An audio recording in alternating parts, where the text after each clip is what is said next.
Good evening everyone, कैसे हैं आप लोग। उम्मीद करता हूँ आप सभी बहुत अच्छे होंगे और आपकी पढ़ाई बहुत बेहतरीन तरीके से चल रही होगी। जी हाँ, हम सभी लाइव हो चुके हैं और आज हमारा डीपीपी डिस्कशन 4 की क्लास होने जा रही है। चलिए, ये डीपीपी आप लोगों को बैच में प्रोवाइड करा दी जा चुकी है, जहां पर आप लोग इसको खुद से प्रैक्टिस कर रहे होंगे। आइए इसके सॉल्यूशन पे डिस्कस करते हैं। पहला क्वेश्चन आपके सामने स्क्रीन पे दिया हुआ है। Vector A and vector B are shown as in the figure. यहाँ पर देखिए डायग्राम में वेक्टर ए और वेक्टर बी आपको दिए गए हुए हैं और यहाँ पर आपको क्या बताना है कि B vector minus of vector A vector क्या होगा। देखिए डायग्राम आपको बना है और B vector minus of A vector आपको ड्रॉ करना है। देखिए सबसे पहले हमें क्या लेना है, बी वेक्टर। सबसे पहले हमें क्या लेना है, बी वेक्टर। तो बी वेक्टर जैसे ड्रॉ है उसको एज इट इज ड्रॉ कर दीजिए आप, ठीक है। फिर माइनस ऑफ ए वेक्टर लेना है। तो ए वेक्टर की जो डायरेक्शन आप देखिए राइट की तरफ जा रही है, इसी को आप कहां की तरफ ले लीजिए, लेफ्ट की तरफ ले लीजिए और इसको कहां पे रख दीजिए, बी के हेड पे रख दीजिए। यही जो ट्रायंगुलर रूल आपको बताया गया। फिर बी के टेल से क्या करिए, ए के हेड को मैच करा दीजिए। यही आपका resultant vector B vector minus of A vector बन गया। देखिए इसमें कौन सी लाइन ऐसा मैच कर रही है, कोई लाइन आपको दिख रही है जो B vector minus of A vector को रिप्रेजेंट कर रहा हो। देखिए ना तो ये वाली लाइन रिप्रेजेंट करेगी, क्या ये लाइन रिप्रेजेंट करेगी B vector minus of A vector को, नहीं रिप्रेजेंट करेगी। क्या ये वाली लाइन रिप्रेजेंट करेगी B vector minus of A vector को, अपोजिट हो गया। मतलब ये A vector minus of B vector तो हो सकता है, लेकिन B vector minus of A vector नहीं हो सकता है। क्या ये नीचे वाली लाइन ऐसे रिप्रेजेंट करेगी, बिल्कुल नहीं करेगी। तो कौन सा ऑप्शन सही हो गया आपके इसके लिए, नन ऑफ दीज वाला ऑप्शन यहाँ पे इस क्वेश्चन के लिए सही हो गया आपका, ऑप्शन नंबर 4। चलिए नेक्स्ट क्वेश्चन, क्वेश्चन नंबर 2 की तरफ बढ़ते हैं। क्वेश्चन 2 आपसे कह रहा है figure A B C as shown. यहाँ पर देखिए एक डायग्राम आपको दिया गया है जहां पर बहुत सारे वेक्टर्स हैं। बहुत सारे वेक्टर्स का मतलब देखिए वेक्टर ए है, वेक्टर ए है, वेक्टर बी है, वेक्टर सी है और वेक्टर आर है। As the mid point of P Q. यहाँ पे अगर आप ध्यान से देखिए तो ये पी और क्यू का मिड पॉइंट है। पी और क्यू का क्या है, मिड पॉइंट। मतलब जो पी वेक्टर आर वेक्टर है वही आपका आर से क्यू वेक्टर है, ठीक है। मतलब हम यहाँ पे लिख सकते हैं कि एक्चुअली में जो पी आर वेक्टर है वही आपका किसके बराबर है, आर क्यू वेक्टर के बराबर है। Then which of the following statement is correct. यहाँ पे देखिए बहुत सारे स्टेटमेंट दिए गए, इनमें से कौन सा सही होगा। चलिए अच्छा ध्यान से देखिए, मैं पी आर ट्राई करता हूँ पी आर वेक्टर निकालने का। अगर मैं देखूँ, मैं ऐसे जा रहा हूँ ए वेक्टर और फिर मैं ऐसे आ रहा हूँ पी आर वेक्टर, यही सी वेक्टर के बराबर हो जाएगा। वेक्टर एडिशन रूल का क्या कहता है हमारा कि देखिए पहला वेक्टर इसके हेड पर दूसरे वेक्टर का टेल रखा गया है, ठीक है। तो रिजल्टेंट क्या होगा, पहले के टेल से दूसरे का हेड। तो अगर हम लोग ध्यान दें इन ट्रायंगल ओपीआर में, इन ट्रायंगल ओपीआर में अगर हम लोग ध्यान देखें तो क्या ये हो जाएगा, बताइए, vector A plus P R vector, vector A plus P R vector ये किसके बराबर हो जाएगा, वेक्टर सी के बराबर हो जाएगा। Vector A plus P R vector किसके बराबर हो जाएगा, वेक्टर सी के बराबर हो जाएगा। तो यहां से आपको P R vector is equal to क्या मिल जाएगा, C vector minus of A vector मिल जाएगा। यहां से आपको P R vector is equal to क्या मिल जाएगा, C vector minus of A vector मिल जाएगा। आइए नेक्स्ट प्रोसीड करते हैं। अगर हम लोग देखें दूसरा ट्राइंगल, नेक्स्ट ट्राइंगल कौन सा है हमारे पास, O R Q. Next triangle हमारे पास क्या है, ओ आर क्यू। चलिए ओ आर क्यू में ध्यान से देखिए, अगर हम ऐसे जाएं तो देखिए सी वेक्टर है हमारे पास, फिर ये दूसरा वेक्टर कौन सा, P Q vector, R Q vector है आपका, और ये किसके बराबर होगा, बी वेक्टर के बराबर होगा। फिर से सेम ट्रायंगुलर रूल लगा है आपका। इसका मतलब यहाँ पे क्या आया, C vector plus R Q vector is actually equal to B vector. तो R Q vector is equal to क्या मिल जाएगा, C vector minus of B vector. अब हमसे बोला गया था कि जो आर वेक्टर है actually the mid point of P Q है, R is actually the mid point of P Q. इसका मतलब क्या है कि पी आर जो है आपका और जो आर क्यू है ये आपस में क्या है, बराबर है। तो रख दीजिए, दोनों को बराबर रख दीजिए। मतलब C vector minus of A vector is actually equal to C vector minus of B vector. यही दो टर्म आपके मिले क्या। अच्छा यहां से अगर ध्यान से देखा जाए तो हमारा जो सी वेक्टर है वो कैंसिल हो जाएगा, तब तो स्टेटमेंट आपकी सही बन ही नहीं पाएगी। कुछ हमने देखिए गलती किया क्या, हाँ यहाँ पे देखिए ये प्लस होना चाहिए था, ये माइनस होना चाहिए था। यहाँ पे ये माइनस है, ये प्लस है, ठीक है।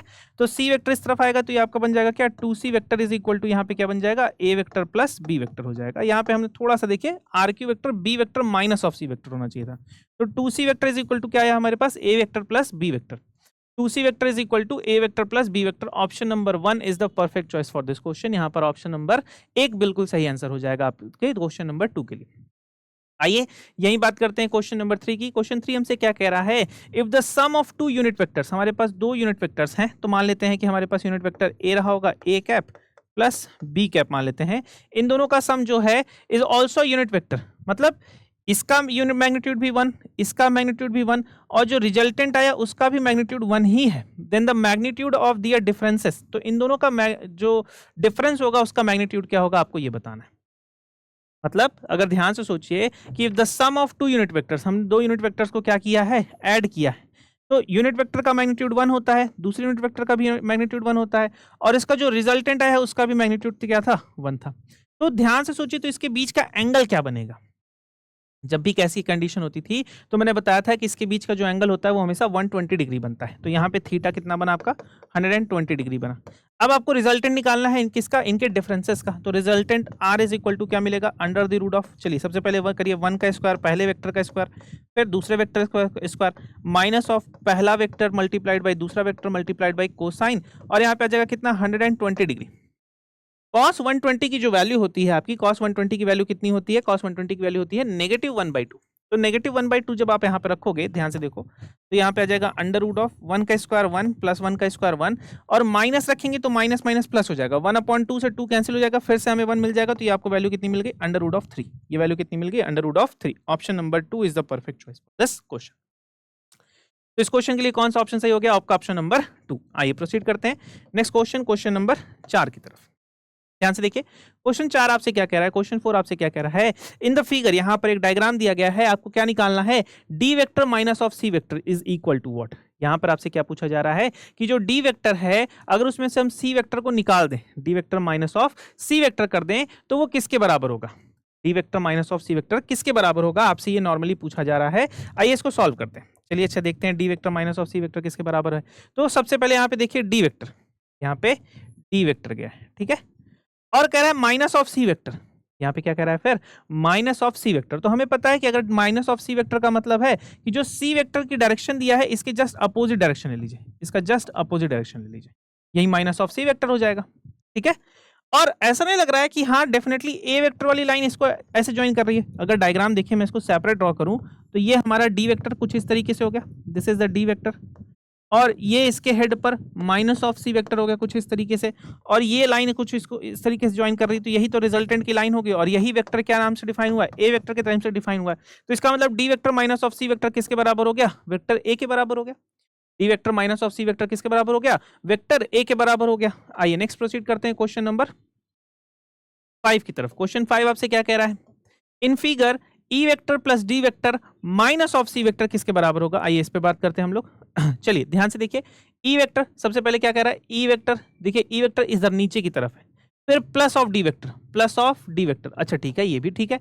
यहां से देखिए ई वेक्टर ऐसे गया, फिर प्लस ऑफ डी वेक्टर ऐसे गया, फिर से देखिए ई वेक्टर ऐसे गया, ई वेक्टर के हेड पर डी वेक्टर का टेल आया, ठीक है, कोई दिक्कत वाली बात नहीं है, एकदम अच्छा हमारा ट्रायंगुलर जैसे लगता है वैसे लगा है।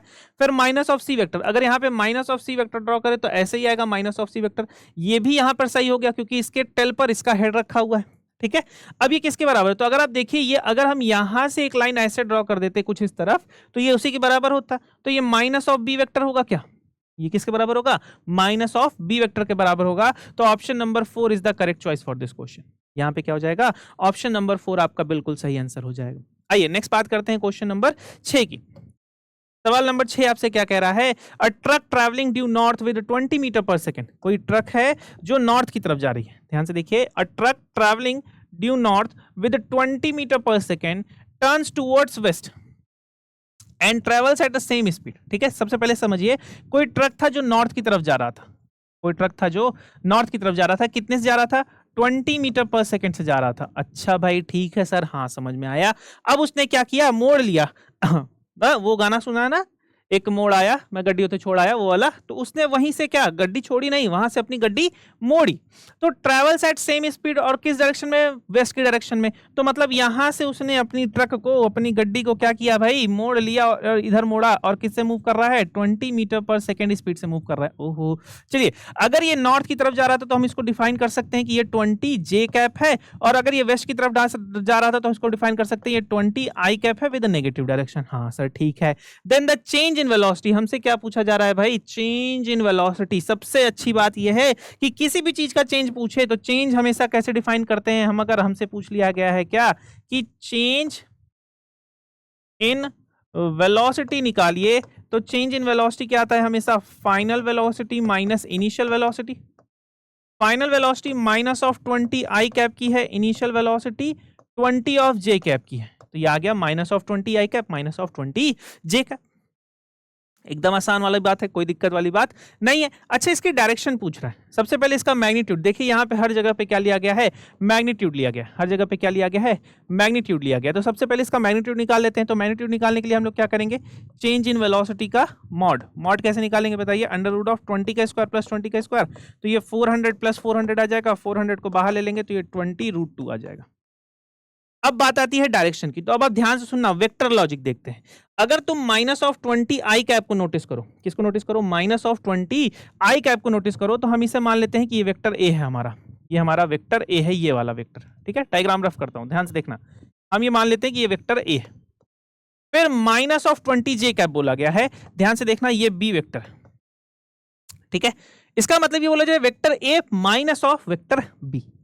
क्या बोला जा रहा है, vector A minus of vector B. अगर ध्यान से देखें तो वेक्टर बी ऊपर की तरफ है तो प्लस है, अगर नीचे की तरफ ऐसे ड्रॉ कर दे तो माइनस ऑफ वेक्टर बी हो जाएगा। सेम बात बन गई क्या, ये था -20 आई कैप और ये था क्या 20 जे कैप। ये वाला क्या था 20 जे कैप था, बट ये बन गया क्या -20 जे कैप। तो रिजल्टेंट कैसे ड्रॉ करेंगे भाई, ट्रायंगुलर मेथड से। रिजल्टेंट आपका ये हो जाएगा। अब ध्यान से देखो, ये वाली जो डायरेक्शन, ये ऊपर जा रहा था तो नॉर्थ था, नीचे जो जा रहा था साउथ था, इधर वेस्ट की डायरेक्शन, इधर ईस्ट की डायरेक्शन।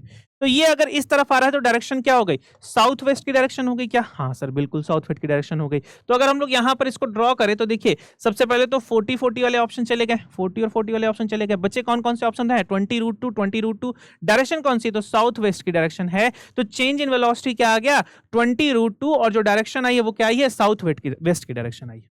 क्लियर है आपको मेरी बात, कोई दिक्कत वाली बात भाई यहाँ पे जल्दी से बता दो। कोई किसी को कोई दिक्कत, कोई कष्ट, दुख, तकलीफ, समस्या, परेशानी हो तो जल्दी बता दो भाई। चलो, नहीं होनी चाहिए।